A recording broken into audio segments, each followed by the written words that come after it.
10 of the creepiest mysteries that are still unsolved. The most unsettling thing about disappearances is that, until evidence of the victim's fate comes to light, the story never truly has closure. If a person is missing in a movie, he or she will be found somewhere in the third act, but that's not necessarily how it works in real life. Here are some of the spookiest disappearances in history. Given the few clues we have for these cases, closure may never come. 1. William Morgan. On the evening of September 12, 1826, William Morgan, 1774 to 1826, disappeared outside the city jail in Canandaigua, New York State, 3 months before the publication of his book revealing the secrets of the first 3 degrees of Freemasonry. Witnesses heard Morgan shout murder as he was forced into a carriage by 4 men. The carriage drove off into the night, and Morgan was never seen again. Reports of Morgan's disappearance raised questions about the extent of Masonic involvement in the incident, and launched one of the great conspiracy panics in American history, and created a national anti-Masonic movement. Morgan had a checkered past and a dubious reputation. Born in Virginia in 1774, he worked as a stonemason, brewer, merchant, farmer, and clerk, and contemporary accounts describe him as a quarrelsome alcoholic, in and out of jail for unpaid debts. In the early 1820s, he moved from Ontario, Canada, to upstate New York, settling in Rochester and then in Batavia. At some point in his life he had either become a Mason, or learned enough from published exposures of Masonic ritual to pass as a Mason. No record of his initiation into the 3 degrees of craft Masonry survives, though he certainly attended Masonic lodges in upstate New York in the early 1820s. Soon afterward, he sought admission to a Masonic lodge in nearby Leroy, and received the Royal Arch degree in 1825. Morgan was initiated into the lodge, but when he supported the formation of a new lodge in Batavia, other members of the proposed lodge took his name off the petition, thus denying his membership.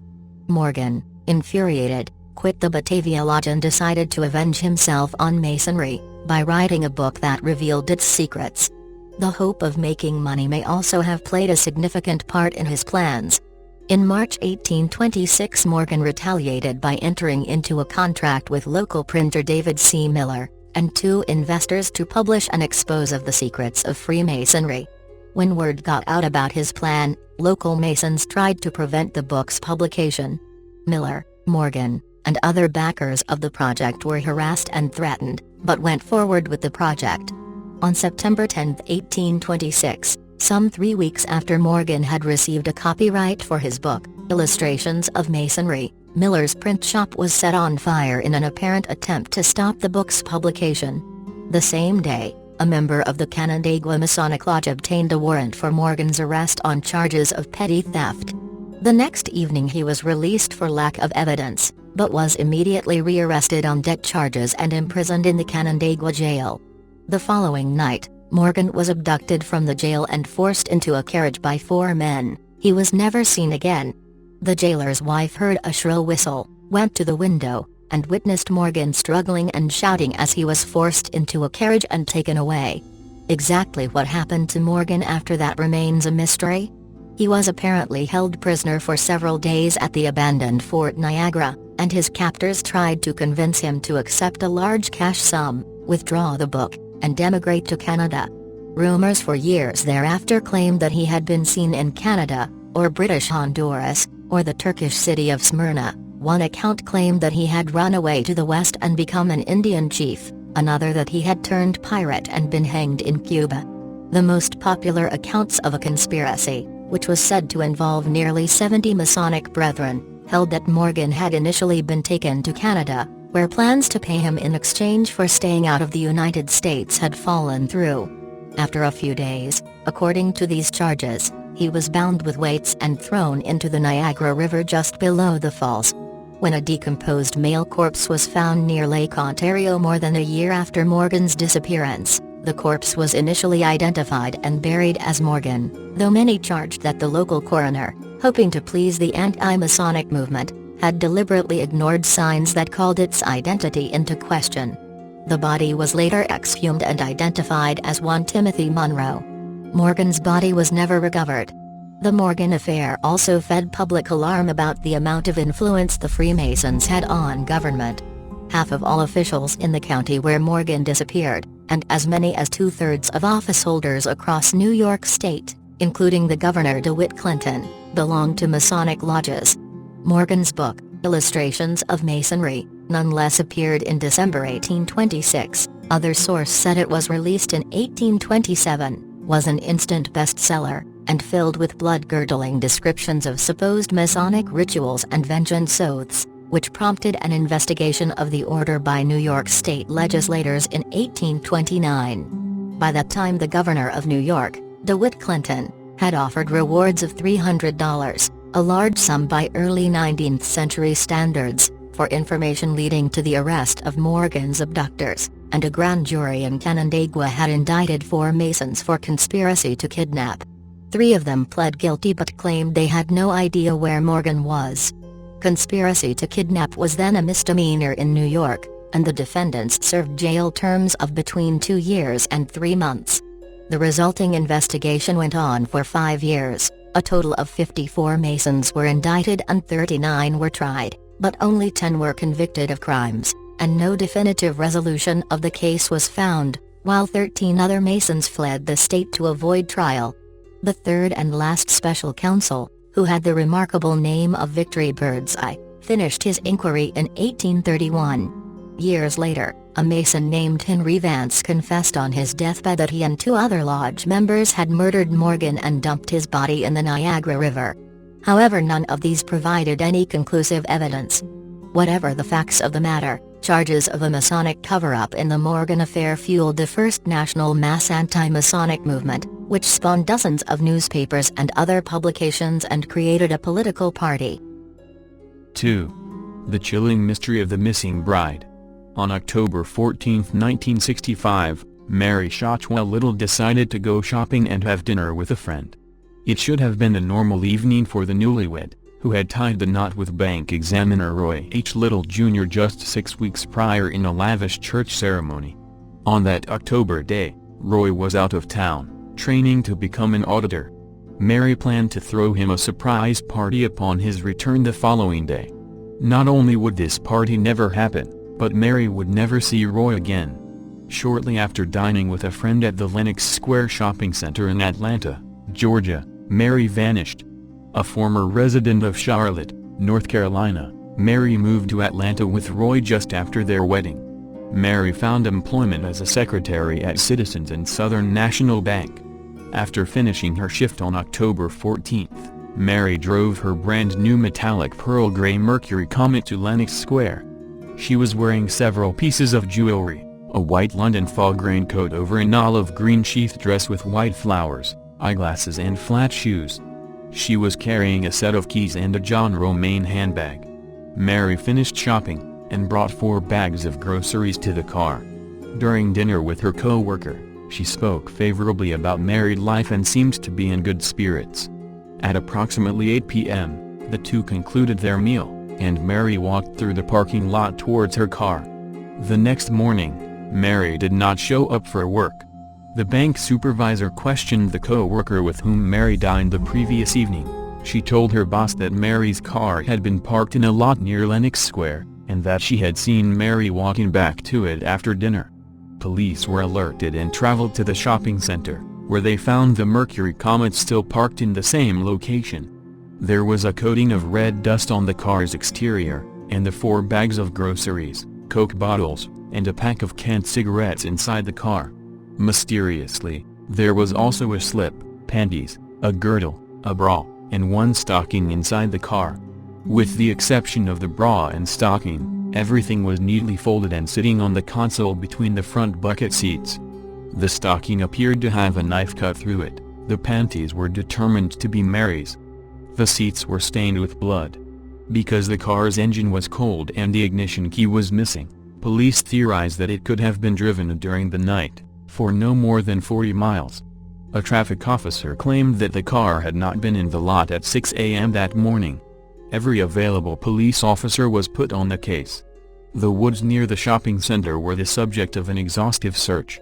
By the weekend, Hundreds of Army reservists and citizens joined the search, checking wooded areas and creeks within 20 miles of the scene. A fleet of privately owned airplanes were dispatched to fly over Atlanta and search for the missing woman. 5 days later, a Georgia State Crime Laboratory issued a report that the blood found in the car was consistent with Mary's blood type. Investigators questioned Mary's friends, one of whom disclosed that Mary had expressed a fear of being home alone and of being alone in her car several days before she vanished.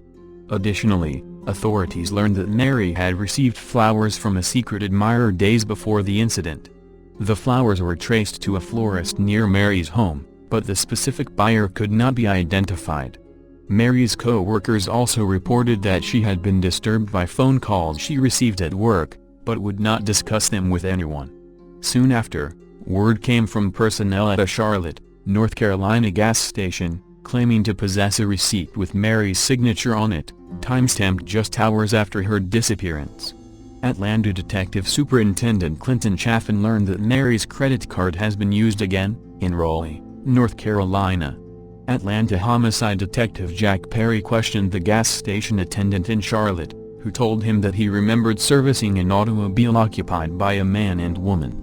More disturbingly, the attendant reported that he had seen the woman lying on the front seat, covered by a road map, and that she appeared to have a head injury and blood on her clothing. After filling the tank, the attendant gave the credit card to the man driving, who then handed it to the woman lying on the passenger seat. She signed the receipt Mrs. Roy H. Little. The car's license plate was later traced to a stolen car from the Charlotte area, not Mary's Mercury Comet. In mid-November 1965, a young boy in DeKalb County, Georgia discovered a shocking clue that seemed related to the case. It was a note scribbled on the bottom half of a deposit pouch, which was addressed to a branch of the Citizens and Southern National Bank. The note read, "Help. Mary Little. Being held captive." A handwriting expert at the National Crime Laboratory told police that the note was promising. Along with the gasoline receipts and other samples of Mary's handwriting, the note was rushed to the FBI in Washington for analysis. The results showed that the note and receipt could have genuinely been written by Mary. Meanwhile, Roy Little took to the airwaves to plead for his wife's return. "This is an appeal from me and Mary's parents to the person holding Mary," Roy said. "Her welfare, safety, and safe return are our greatest concern. We will do anything, go anywhere, and we will help you in any way we possibly can. I repeat, her safe return is the only thing we care about." Authorities continued to follow every tip, every false lead, and every possible sighting. They found nothing but dead ends. After the receipts and the note, the trail stopped cold. Despite exhaustive efforts, Mary was never found. Who abducted Mary Shotwell Little? Was it a secret lover or stalker? A drifter? Despite the tantalizing clues and myriad theories, we'll likely never know what happened to the young bride so many years ago. 3. April Fabb.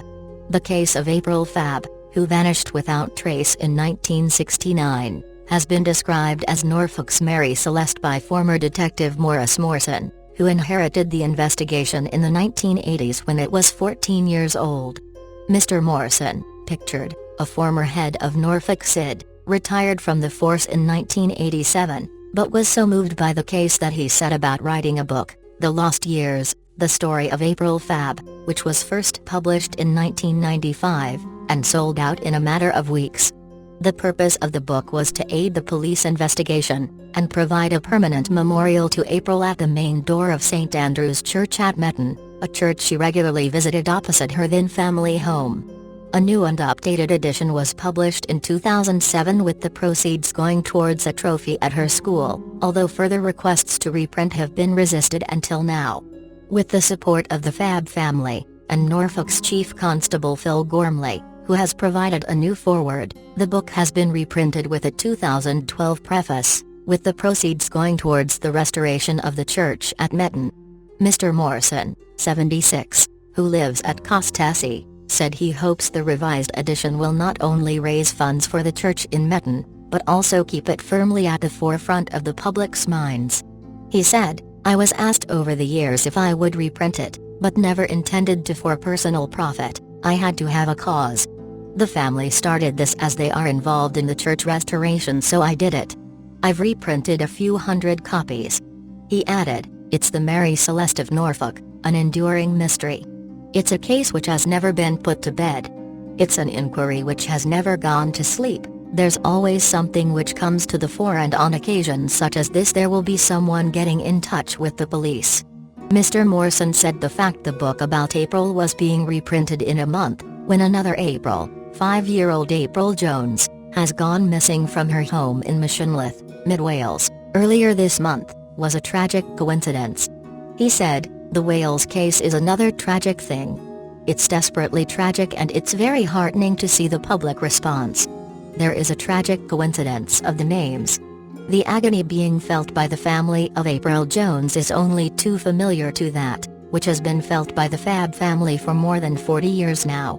Mr. Morrison said, "She would be 57 now if she had lived, but it's the unknown, I think, which has touched people, the sheer mystery. The agony of the unknown can be worse than the known. Her sisters are still alive, her mother is still alive and in her 90s, but her father has since died. He died in 1998. The fact that her sisters are now both grandmothers, it reflects the passage of time. It's going to constantly hurt them even after 43 years.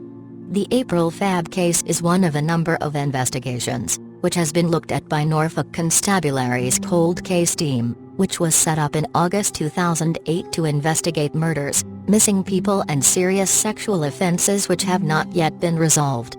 The 13-year-old, who was born in Metton, Norfolk, left her home to visit her sister in Ruffton at about 1:40 p.m. on Tuesday, April 8, 1969. Just after 2 p.m., an employee at Harrison's farm saw April riding her cycle along Ruffton Road, Metton, in the direction of Ruffton. This was the last known sighting of April, whose bike was spotted lying in a field on the Metton to Ruffton Road just a few hundred yards from where she was last seen. A 2 to 3 mile area was searched and inquiries made with her family and friends. The inquiry was extremely thorough, with 1971 statements taken, and 419 house-to-house questionnaires completed.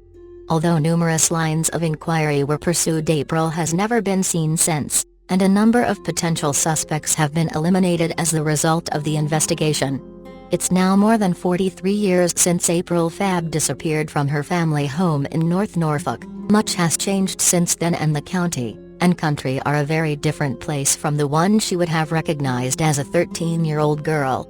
The massive impact that such a tragic event had on the rural community of Metton, and the suffering and anguish April's family have to endure, cannot be underestimated.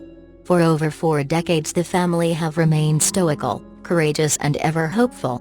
Their dignity and unfailing support of the police inquiries should be admired. The April Fab investigation is probably one of the most well-known unsolved cases in the county in modern times. To this day, so long after her tragic disappearance, I am heartened by the fact that we continue to receive useful information from members of the public, and April's name still resonates in the media. 4. Solomon Northup. In 1808, Solomon Northup was a free-born African-American in New York City, son of a freed slave and a free African-American woman. He was a man of many talents, a farmer, a skilled carpenter, a raftsman, and a violinist. He was married, had a wife and 3 children, and enjoyed a pleasant life. In his capacity of violinist, he was offered a traveling musician's job, and to accept the position, he journeyed to Washington, D.C. During those years, Washington was a place where slavery was legal.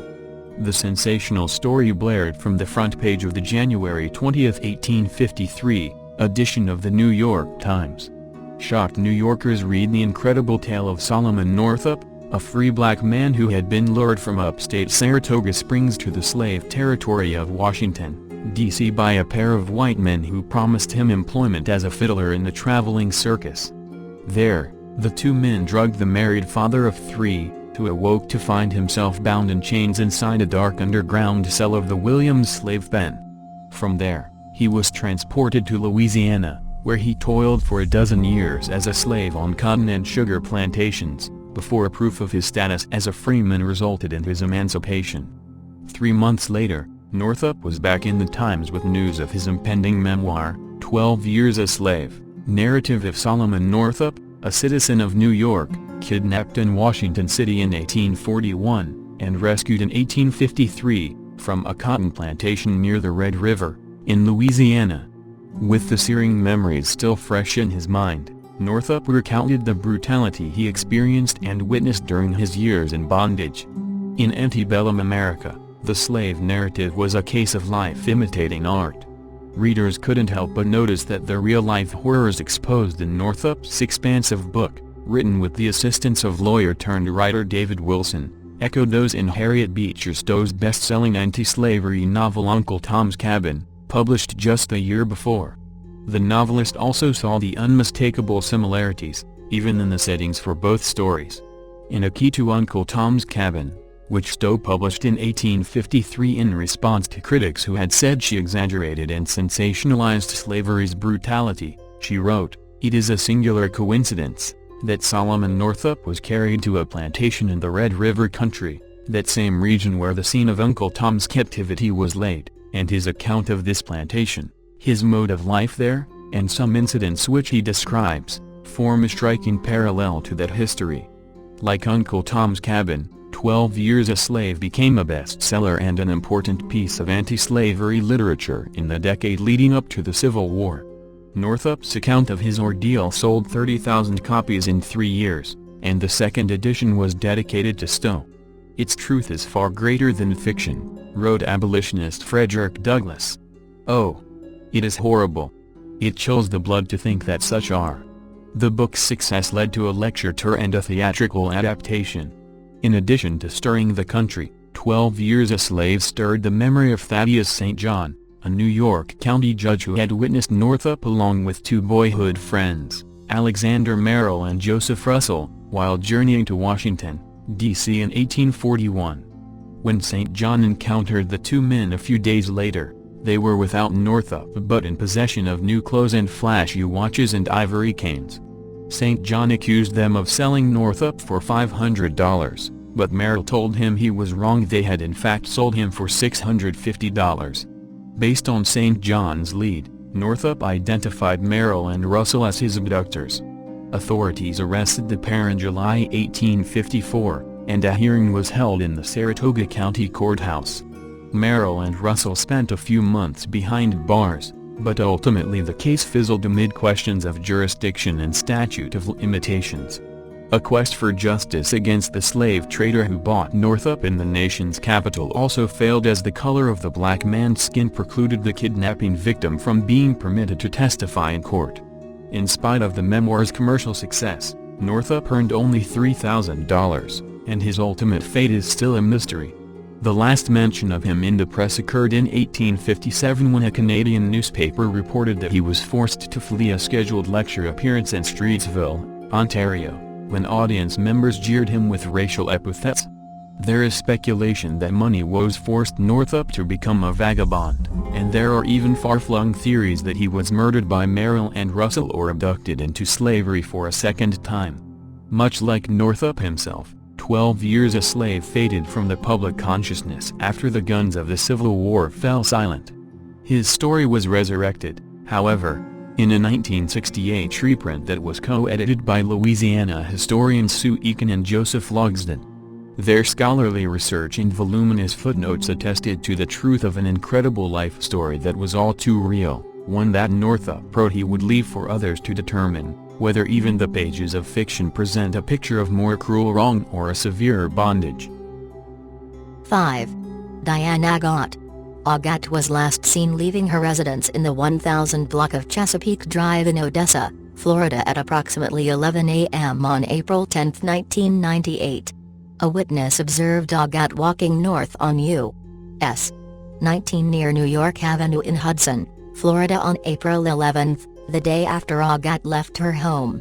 She has never been heard from again. Agat did not have her medication with her when she walked away from her residence. Agat's mother received a phone call from her daughter on April 13, 3 days after she disappeared. No one was home at the time the call came through and the answering machine recorded the message. Agat said, "Help, help, let me out, while a noise consistent with someone attempting to grab the phone away from her was overheard. Agathe was heard saying, "Hey, gimme that," before the call was terminated. The caller ID stated that the call was placed from a business called Starlight in the Odessa area. Agathe's mother dialed the number, but no one answered. The severed tip of Agathe's right middle finger, with the nail painted red, was located in the U.S. 19/New York Avenue area on April 15, 1998. Her finger was discovered in the same area, where the witness reported seeing Agathe on April 11.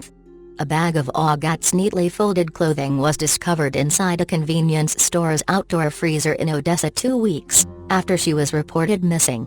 In 2000, just one day after the St. Petersburg Times, a Florida newspaper, ran a story on Agathe's disappearance, another bag was found at a Circle K convenience store in Pasco, Florida. It was discovered by Agathe's brother's girlfriend. The clear zip-top plastic bag was labeled Diane in black marker, and contained black eyeliner, Taboo perfume, a tube of bright pink lipstick, and a tube of generic toothpaste.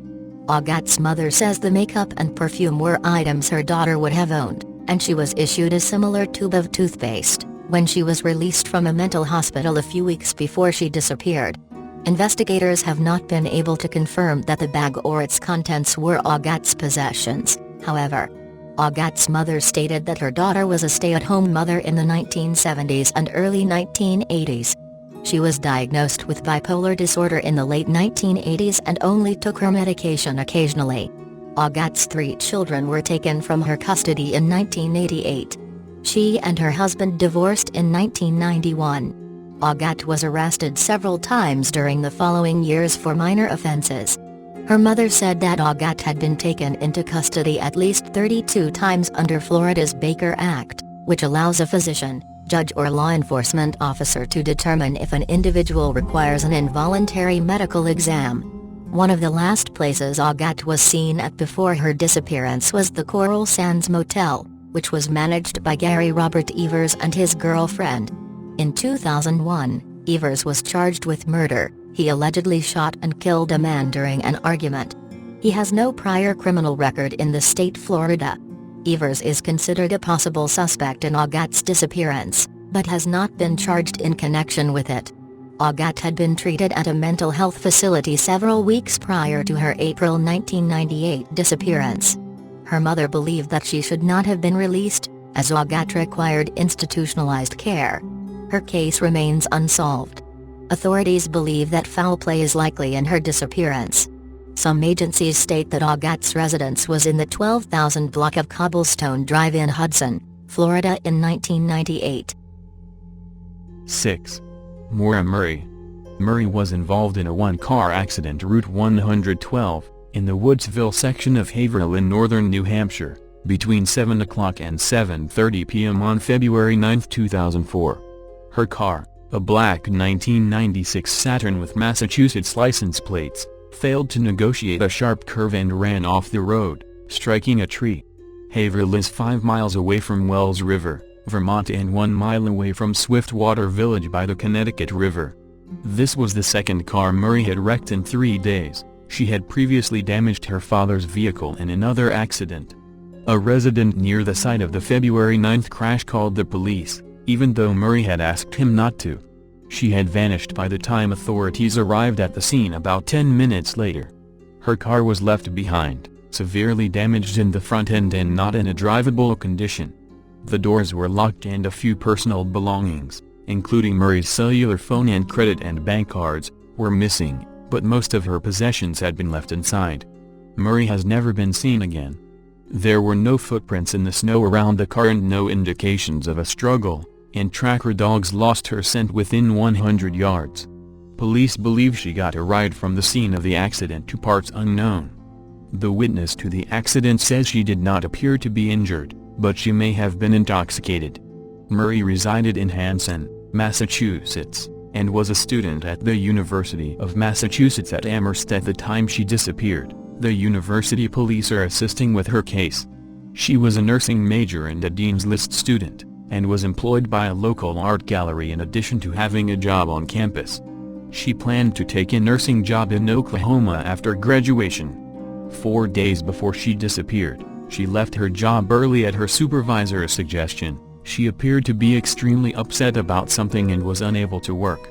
It has not been discovered what was bothering her, but Murray's sister spoke to her on the phone that same evening and said their conversation was normal. Murray emailed her professors the day of her disappearance, and said there was a death in her family and she had go away, but would be in touch upon her return in about a week. No one had actually died. After her disappearance, Murray's dormitory room was found packed up, as if she was planning on moving out altogether. She withdrew $280 from her bank account the day she disappeared, but there has been no activity on her bank accounts or credit cards since then. She packed up all her belongings in her dormitory room into boxes, and left behind a personal note for her fiancé, an Army lieutenant named William Rausch who was stationed in Fort Sill, Oklahoma. Murray also emailed Rausch on the afternoon of her disappearance. In the email she asked to speak with him. The day after she was last seen, Murray called Rausch, but he only heard her breathing on the line. The call could not be traced. Investigators inspected Murray's computer after she vanished. They discovered she had been searching on the internet for information on hotels in the Burlington, Vermont area. Based on this information, they checked Burlington hotels for any signs of Murray, but turned up no clues as to her whereabouts. Murray and her father went hiking together in the Burlington area in the fall of 2003, but she has no other connections to the city. She used to camp regularly in New Hampshire and knew the state well, but there are no known reasons why she would go to Haverhill. Extensive searches of the woods around Haverhill have turned up no evidence as to her whereabouts. There is speculation that Murray's case may be related to the disappearance of Brianna Mayland, a girl who vanished from Montgomery, Vermont on March 19, 2004. She is still missing. Montgomery is only about 90 miles from Haverhill. Both of them are attractive brunette young women, and both disappeared after car accidents in which their cars were left behind with personal items inside. The FBI met with local authorities to discuss possible links between the cases. However, they concluded that, despite the apparent similarities, the two females' cases were probably not connected to each other. The theory is not being entirely ruled out, but investigators believe it is an unlikely one. Murray was a student for 2 years at the United States Military Academy at West Point, where she met Rausch, before she transferred to the University of Massachusetts. She had majored in chemical engineering at West Point. She is described as a quiet, introverted and extremely athletic person. She may have been carrying a backpack at the time of her disappearance. Her case remains unsolved. Murray's family says it is uncharacteristic of her not to contact them and they fear she is being held against her will. She had not been having problems with her family or her boyfriend at the time she disappeared, and she has no history of mental illness. Police do not suspect foul play was involved in her disappearance. Both Massachusetts and New Hampshire authorities are investigating. 7. Bela Kiss. The landlord knew something was wrong when he smelled the stench of rotten flesh coming from those big metal drums. It was 1916, and the property owner had been investigating the home of his vanished lodger, a tinsmith named Bela Kiss. Kiss had gone off to fight in WWI 2 years previously and never returned to his rental in Cincoda, a village just outside Budapest. The strange drums, 7 in total, were sealed shut. When he poked one with a rod, the putrid smell of death emerged. Concerned, he contacted police. Detective Chief Karoli Nagy arrived on the scene. They called in a woman named Mrs. Jakubek, the matronly house cleaner Kiss hired to take care of his property. Against Jakubek's wishes, Nagy cracked open a drum. Stuffed inside was the body of a strangled woman, her long hair swaddling her face. Hidden inside the remaining drums were 6 more bodies pickled in wood alcohol.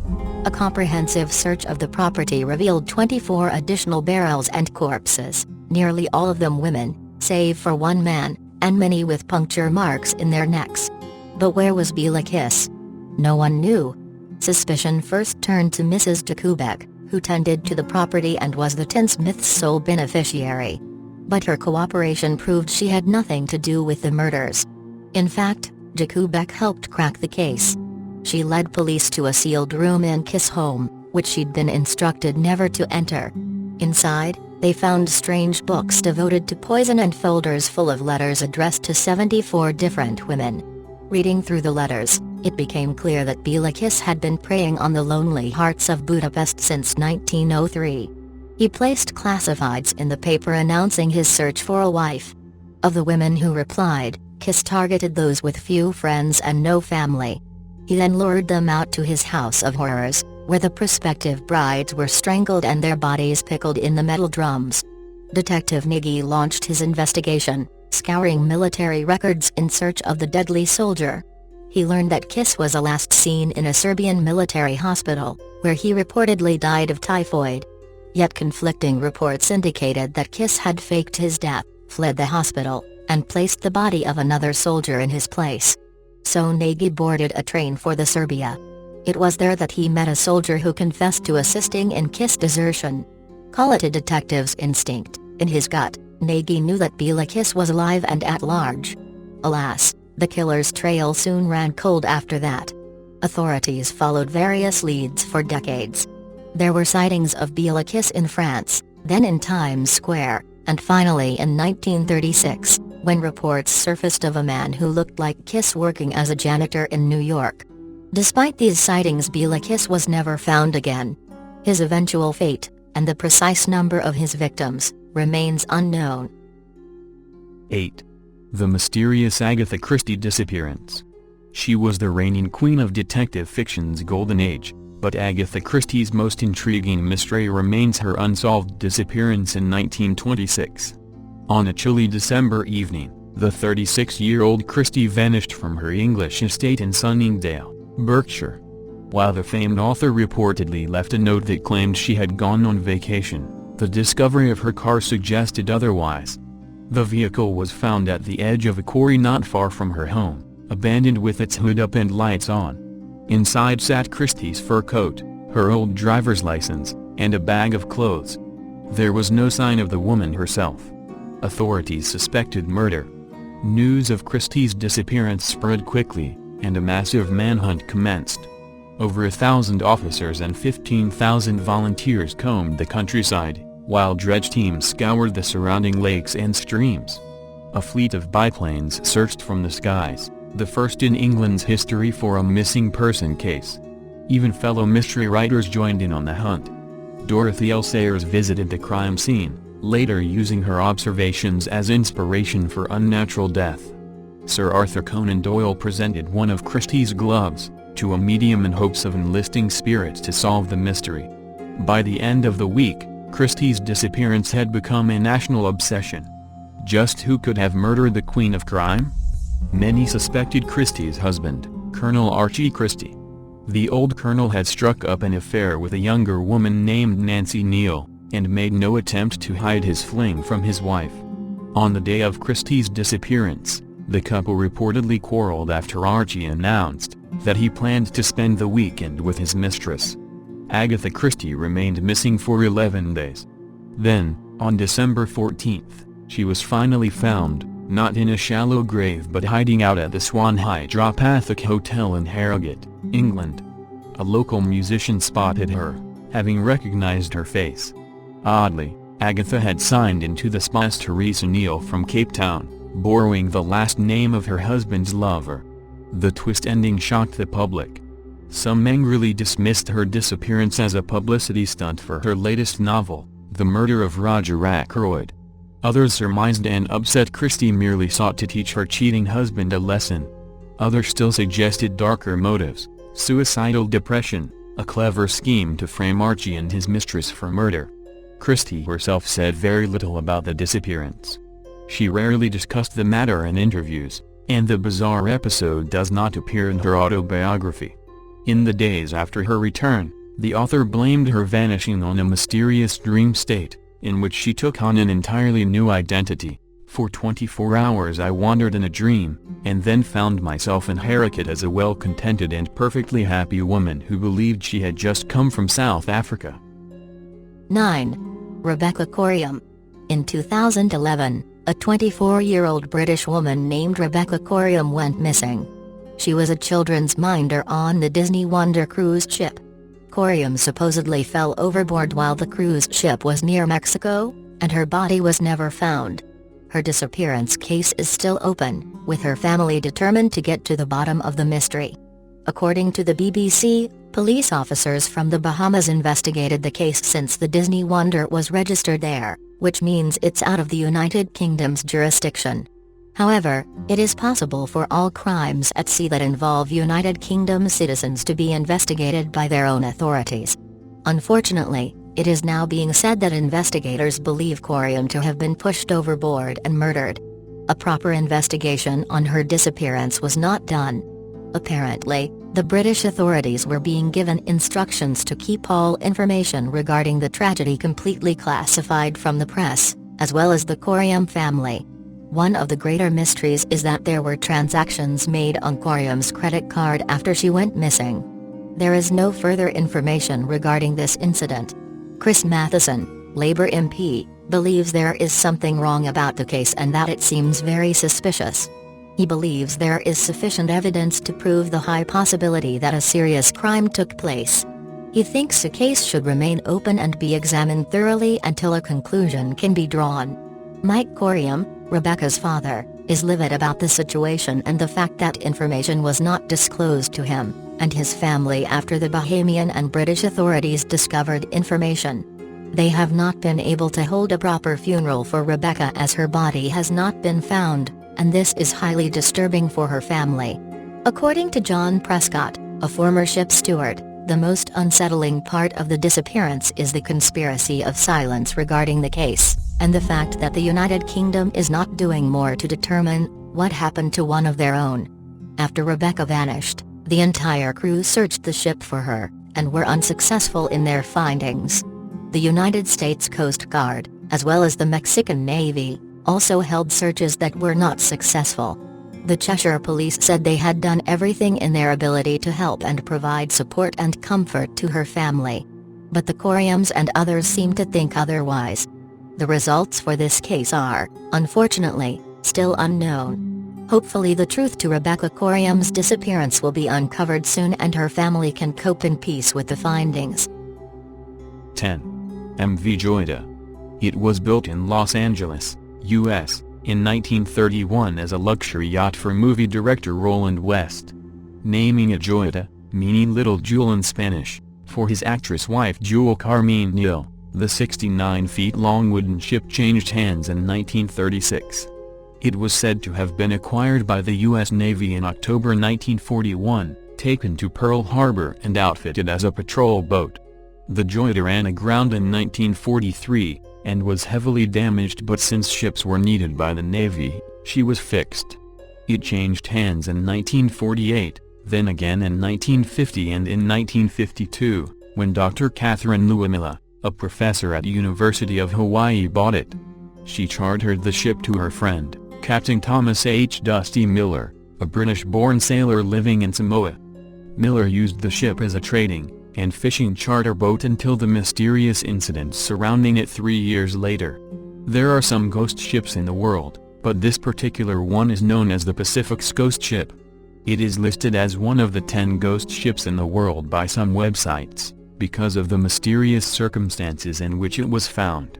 Although there are many stories on what may have happened on board, no one knows until today what really transpired on the ship. The disappearance of 16 crew members and 9 passengers, who were on board the ship, remains a mystery so far.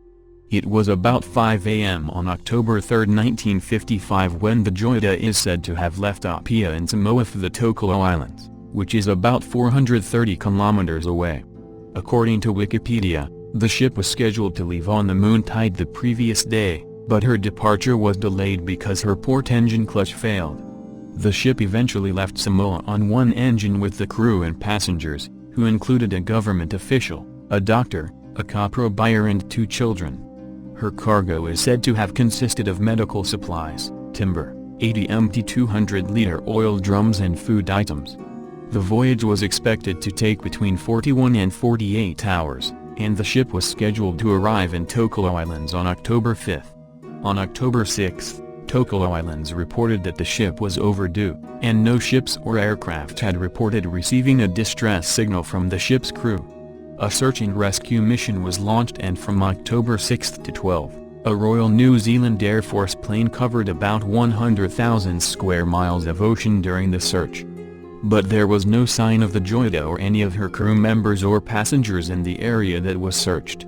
On November 10, 1955, the merchant ship Tuvalu was going from Suva to Funafuti, when its captain sighted the Joyta more than 1,000 kilometers west from her scheduled route, drifting north of Vanya Levu. The ship was partially submerged and listing heavily. There was no trace of the passengers or crew, and 4 tons of cargo is also said to have been missing. According to the Wikipedia, the Joyta carried a dinghy and 3 life rafts, but all were missing, and there were other damage to the ship. The electric clocks on board reportedly stopped at 10:25, and the switches for the cabin lighting and navigation lights were on, implying that whatever had occurred happened at night.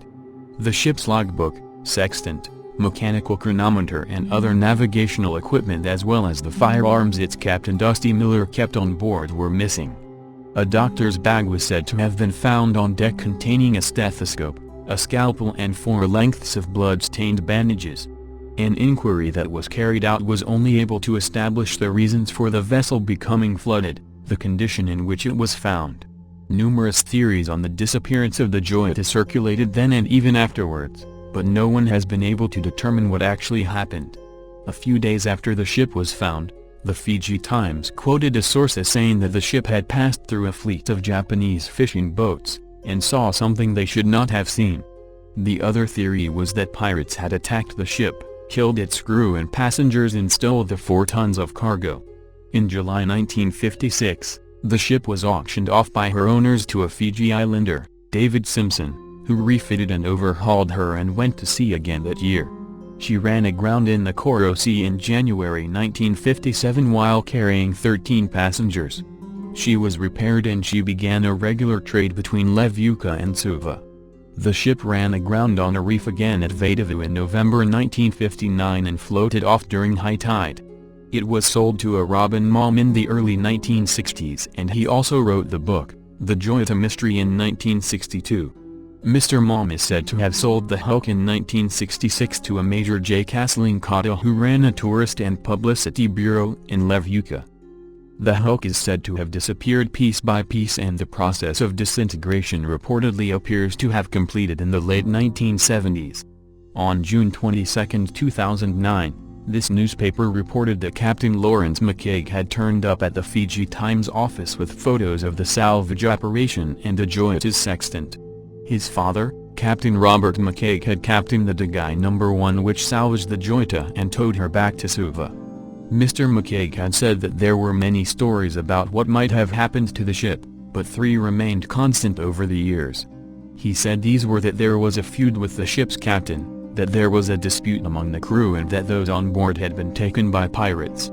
Some people have also commented on the Joyta mystery on the website www.godlikeproductions.com, but so far no one has been able to determine what happened to the crew and passengers on board.